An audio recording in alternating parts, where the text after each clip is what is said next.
오늘 함께해 주실 분들 소개해드립니다. 조수진 시청자평가원, 중앙대 미디어 커뮤니케이션 학부 김수정 강사, 그리고 신웅진 YTN 시청자센터 에디터 나와주셨습니다. 세 분 어서 오세요. 안녕하세요. 안녕하세요.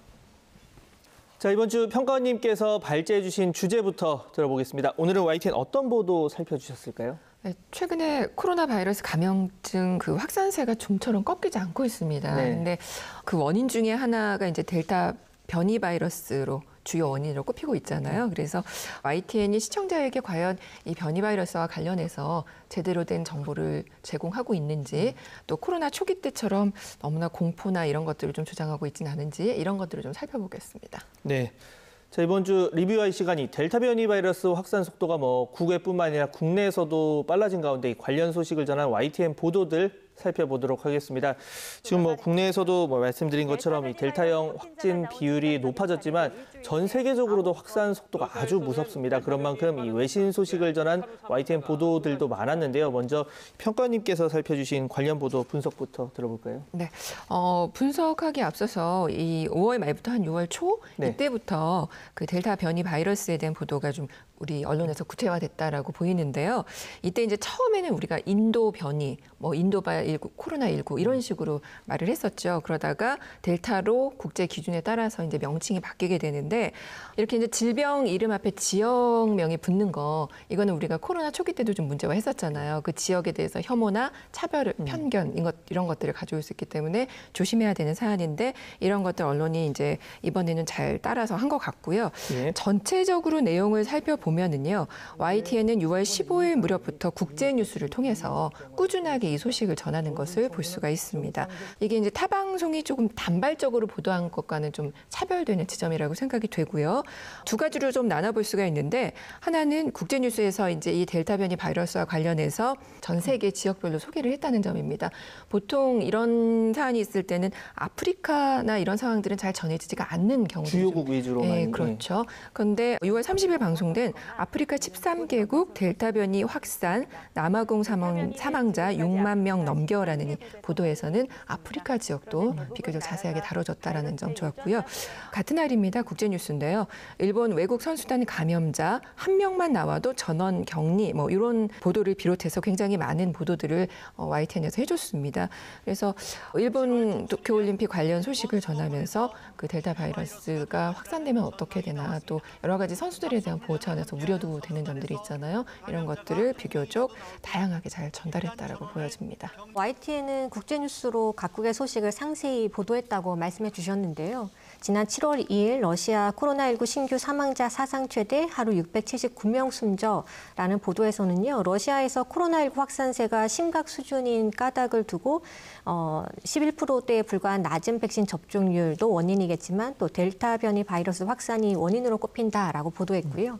또 델타 변이 확산 포르투갈, 리스본 등의 야간 통금 도입에서는 포르투갈에서도 확진자의 빠른 증가세가 그 델타 변이 바이러스라는 보도가 있었습니다. 또 델타 변이 확산, 방글라데시 전면 외출 금지령 군대 배치 보도에서는 일주일간 그 전면 외출 금지, 또 대중교통 운행도 중단된다는 보도가 있었는데요. 해외 보도에서 코로나 확산세가 그 심각한 정도에 대해 보도할 때 바이러스 감염 확산에서 수치를 알려주는 것만으로는 좀 가늠이 쉽지 않은 것 같습니다. 그래서 과장된 표현을 쓰는 것도 바람직하지 않고요. 사상 최대, 또 역대 최고 혹은 심각이라는 표현을 쓰지 않을 수 없다는 점 이해하는데요. 그렇기 때문에 좀 추이를 파악할 수 있도록 해당 국가의 확진자 수 추이라든지, 또 델타 변이의 감염 비중, 또 사망률과 같은 정보를 좀 시각화해서 그래프로 보여주면 사태의 심각성에 대한 인지에 좀 도움이 될 것 같고요. 또 국내 상황과 비교해서 알 수 있기 때문에 상당히 좋은 정보가 될 수 있겠다라는 생각을 좀 하게 됐습니다. 네.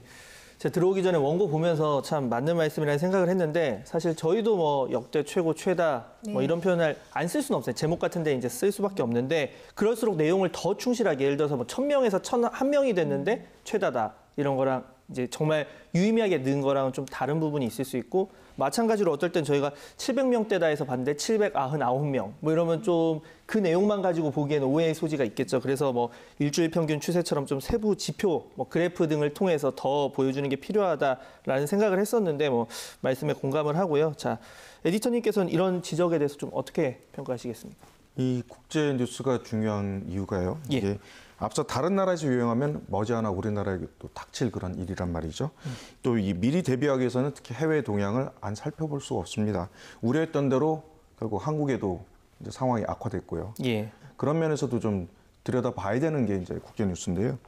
근데 그 YTN에서 체크해야 될 나라가 뭐 한두 곳이 아닌데다가 이 수치가 한국뿐만 아니라고 각국에서도 매일매일 이제 시시각각 변하고 있기 때문에 이걸 바로바로 그래픽으로 반영하기는 굉장히 어렵습니다. YTN의 특파원은 지금 현재 워싱턴, 도쿄, 그리고 베이징 이렇게 세 군데 나가 있고요. 근데 거기 특파원들과 국제부 기자들이 최우선적으로 지금 코로나19 상황을 지켜보고 있거든요. 빠르면서도 또 정확하게 또 그리고 눈에 잘 보이는 그래픽을 통해서 알기 쉬운 뉴스를 전달할 수 있도록 최선을 다해서 해보겠습니다. 네. 특히 해외 사례는 수치가 말씀하신 것처럼 지속적으로 변하다 보니까 저희가 할 때 며칠 몇 시 기준 이렇게 해서 보도를 하긴 하는데 또 24시간 뉴스다 보니까 그렇다 보면 좀 예전 이제 자료가 되기도 하거든요. 그런 부분에서 좀 고민이 있는데 그래도 좀 흐름을 설명하는 노력이 게을리 돼서는 안 되겠다는 생각이 들고요. 자, 이 밖에도 지금 델타 변이 바이러스를 주제로 다양한 기획 프로그램이 제작되고 있습니다. 자, 살펴주신 내용들 먼저 들어볼 텐데요. 네, 평가원님께서 준비해 주신 내용이요. 그 더 이슈 진단 코로나19라고 해서요. 예. 그 델타 변이의 역습 재유행 촉발하나라는 기사를 통해서 YTN이 좀 일찍부터 경각심을 불러일으키는 그런 기사들을 다뤘습니다. 그리고 연결성 있는 기사를 통해서 다각적으로 보여주기 위한 노력이 좀 돋보였는데요. 예를 들면 뭐 국제 뉴스와 우리 사회 뉴스와의 좀 연결해서 그다음에 남아공 호주 봉쇄령 소식 이런 것들을 계속 전하면서 그 사안의 심각성을 좀 다각도로 보여주려는 노력들이 있었고요. 또 영업시간 모임 기준 완화, 이게 방역 완화에 대한 이야기가 나오면서부터 사실 조금 느슨해지기 시작한 면도 없지 않아 있다라는 얘기들이 나오고 있는데요. 이럴 때 이제 우려의 목소리를 전하는 노력을 지속적으로 해왔다라고 보여집니다. YTN 월드에서 방송된 글로벌 리포트죠. 7월 3일 보도되었던 젊은 층 강타한 델타 변이 영국 봉쇄 해제 연기 리포트를 보면 영국의 경우 성인의 60%가 2차 접종까지 완료했지만 아직 백신을 맞지 않은 젊은 층에서 코로나 확산이 거세진다라고 했습니다. 이 때문에 그 방역 조치 해제를 한 달 연기했고 또 젊은 층 백신 공고에 나섰다고 하고요. 또 한국도 이 상황과 크게 다르지 않은 것 같습니다. 아무래도 그 코로나로 지친 피로감을 곧 해결할 수 있을 것이라는 기대가 높아지면서 좀 자연스럽게 모임이 늘고 사회적 거리두기가 느슨해진 감이 있는 것 같습니다. 델타 변이는 알려진 바로는 좀 전파력이 워낙 강해서 스치기만 해도 감염될 수 있다고 할 정도로 확산이 좀 염려되고 있는 상황이죠. 네, 그만큼 좀 일상으로의 복귀가 간절해서 그렇겠지만 그럼에도 뭐 방역 의식이 그 때문에 느슨해져서는 안 되겠죠. 자, 저희가 지금 YTN 뭐 월드나 또 YTN 사이언스에서 관련 프로그램이 제작이 되고 그 프로그램이 저희 YTN 채널을 통해서도 방송이 되기도 합니다. 이렇게 전문 분야 다루는 인력 그리고 채널이 있다는 건 뭐 잘만 저희가 활용을 한다면 아주 충분한 강점이 될 수 있을 것 같다는 생각도 드는데요. 자, 에디터님 의견 들어볼까요? 이 월드 채널에서 이 기사를 보내는 이 리포터분들은 그 현지에서 쭉 사셨던 분들이에요.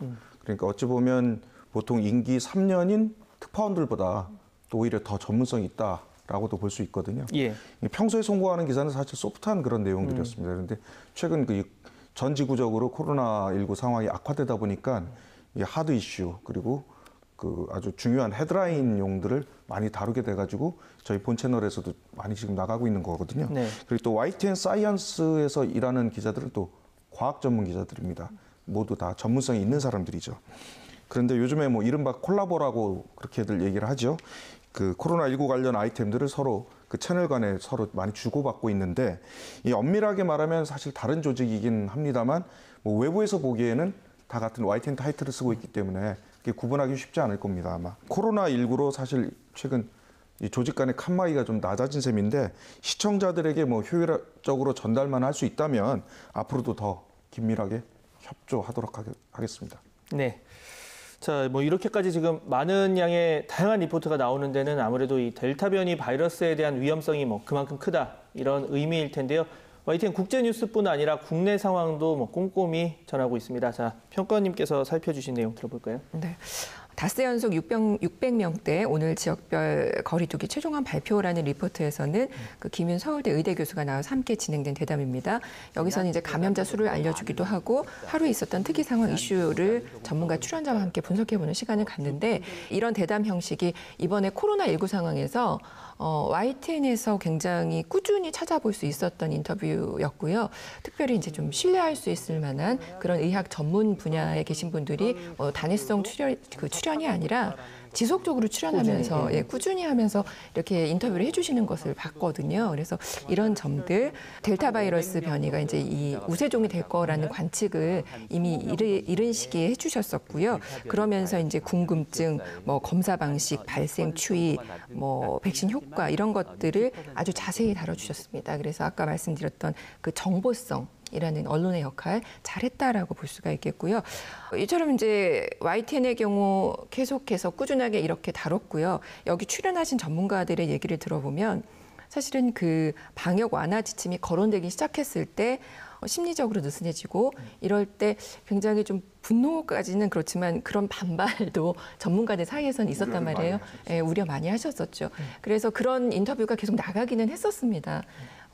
그런데 지금 상황을 보면 그때 얘기를 조금 더 강하게 선제적으로 했었더라면 어땠을까? 그런 YTN이 조금 더 큰 역할을 하지 않았을까? 하는 그런 좀 아쉬움이 있었습니다. 사실 모든 건 이제 결과에 따라서 또 가기도 하는데 네. 그분들은 이제 또 방역 전문가들이고 또 경제 측면이나 뭐 그런 부분에서는 다른 생각이 있을 수 있다 보니까 그 두 균형을 맞추는 게 정말 중요한데 참 그게 쉽지 않았던 것 같아요. 결과적으로는. 정책 결정자들도 매우 고민이 많았을 겁니다. 그런 우려를 몰랐던 건 아니었을 테고요. 네, 그런 내용을 저희가 보도함에 있어서도 그래서 굉장히 이제 고민이 많았고 균형 있게 보도를 한다고 했는데 좀 아쉬운 측면이 있었다는 말씀을 들어봤고요. 자, 다음 박사님 얘기 들어볼까요? 네, 그 제보는 Y, 백신 접종 사각지대 한방병원, 보건소 와서 맞아라, 보도와 방역 당국의 그 대처를 잘 연결한 대담도 유익했었는데요. 뉴스라이브, 확산세의 변이 위기감 고조, 7월 방역 시험대, 대담에서 주목했던 부분은 고령자가 많은 그 한방병원 같은 곳에 자체 접종이 불가능하다는 제보가 와서 이제 여기에 대해서 의견을 나누는 것이었거든요. 고령층이면서 위중하신 분들이 그 백신의 우선 접종 대상이 될 수 있게 해야 한다라는 원칙에서 그 한방병원과 같이 좀 생각하지 못했던 사각지대가 있었었고 이것을 YTN에 이제 시민이 제보를 했고 또 이에 대해서 언론이 꼼꼼하게 들여다봐야 한다라는 점을 공론화했다라는 점에서 유익한 보도라고 봤습니다. 또 대담 내용 가운데서는요, 그 역학조사에 응하지 않거나 또 검사를 받으라고 해도 잘 검사를 받지 않거나 또 거짓말을 하는 경우들이 증가하고 있다. 지금 이제 현실적인 좀 문제죠. 그런 지적이 또 나왔었는데요. 이러한 그 잘못된 개인 행동이 지역 감염이 얼마나 위험한가를 그 전문가 대담에서 좀 계속적으로 반복해서 강조해 줄 필요가 있는 것 같습니다. 대담에서 이제 이런 부분들을 항상 강조해 주었다라는 점에서 매우 필요한 보도였다라고 생각했습니다. 저희 리뷰아이에서 이 대담 관련 얘기가 참 많이 나오는데 모처럼 좀 대담에 대한 순기능이 얘기가 나와서 참 좋은 것 같습니다. 자, 에디터님께서는 이 두 분의 의견 어떻게 들으셨습니까? 사실 이제 정치 관련 대담 프로그램은 이제 갈등의 입장에 있는 이제 여야 관계자들이 나오기 때문에 좀 이렇게 방송이 끝나고 나면 뭐 어느 쪽이 편파적이다 이런 식의 항의를 사실 매일 아주 자주 듣고 있습니다. 그런데 이 코로나19 관련 대담이 끝나면 이 불만보다는 이제 좋은 정보를 제공해줘서 고마웠다라는 그런 인사를 많이 받고 있거든요.